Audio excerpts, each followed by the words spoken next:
প্রথম প্রশ্ন, আপনি কি গান শোনেন? আমি দান গনি না। সরি, আমি আবারও বলছি, আপনি কি গান শোনেন? আমি গাঁজা খাই না। সরি, আমি লাস্টবারের মতো বলছি, আপনি কি গান শোনেন? আর আমি গান মিস করি না। ও, আপনি গার্মেন্টস করেন না। তো দর্শক আপনারা শুনতে পাচ্ছেন, আমি বলি একটা, উনি উত্তর দেয় আর একটা। তো যাই হোক, আমি দ্বিতীয় প্রশ্নে যাচ্ছি। দ্বিতীয় প্রশ্ন হচ্ছে, আপনি কি প্রতিবন্ধী?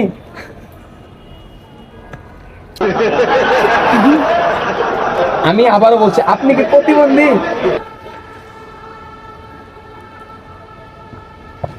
আমি মুরগি না। আমি আবারও বলছি, আপনি কি প্রতিবন্ধী? আরে আমি গরু শুন না। যাই হোক দর্শক, আমি যেটা বলছি সেটা তার কান অব্দি মনে হয় পৌঁছে না, আমি এত জোরে বলার পরেও। তো